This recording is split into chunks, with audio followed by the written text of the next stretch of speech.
A mechanic built a wooden leg for a disabled child. One morning, 5 SUVs pulled up outside his garage. The morning sun peeked over the worn shingles of Joe's Auto and Repair, casting long shadows on the cracked concrete floor inside. Joe Bennett wiped his grease-stained hands on a rag and adjusted the dusty fan oscillating in the corner. Business had been slow lately. The kind of slow that makes you count how many meals you can stretch from a single grocery run. But Joe didn't complain, not out loud, anyway. He was used to making do. The bell above the garage door chimed as a small figure stepped inside.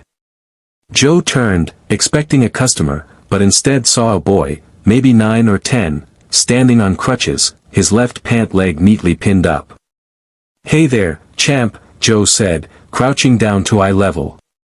"Need some help with something?" The boy nodded shyly. Behind him stood a woman, early 30s, thin, tired, but kind-eyed.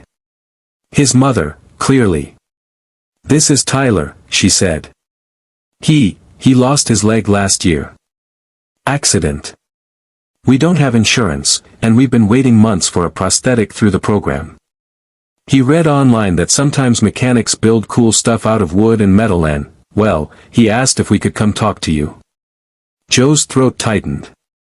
The kid's hopeful eyes reminded him of his own son, Max, who would have been about Tyler's age now, if the cancer hadn't taken him 5 years ago.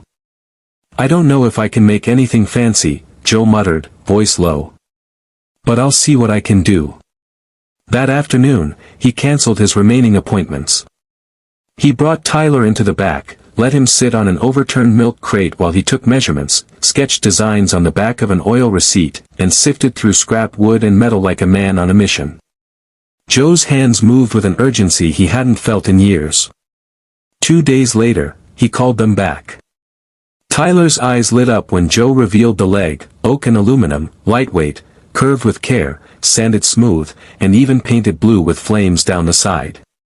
Joe had used the paint Max had picked out for a bike they never got to build together.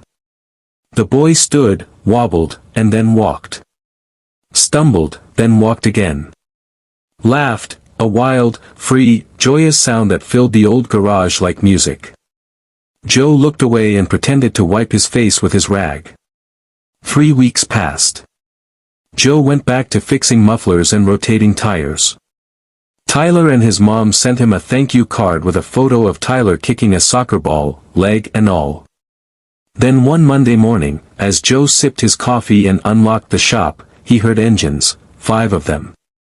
Sleek, black SUVs pulled into his lot one by one. Doors opened, and out stepped men and women in tailored suits, carrying clipboards, cameras, and phones.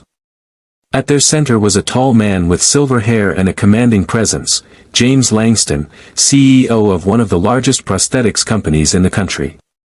Joe stared, stunned. Mr. Langston walked forward, holding up the blue-flamed wooden leg. "Did you build this?" Joe nodded slowly. "Yeah. Kid needed it." Langston grinned. "It's not just a leg. It's hope.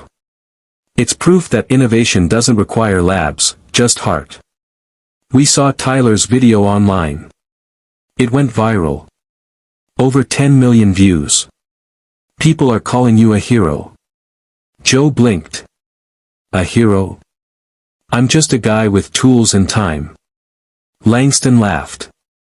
"Exactly. And we want to work with you. Partner up.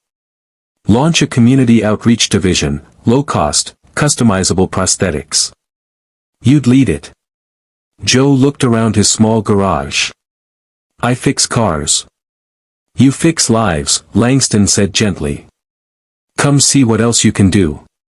Months later, Joe stood on stage at a local high school, surrounded by kids wearing prosthetics of every color and design. He spoke softly into the mic, voice thick with emotion. "I built a leg for one boy, not because I had to, but because I could. Sometimes that's all kindness is, doing what you can with what you've got." The crowd erupted in applause.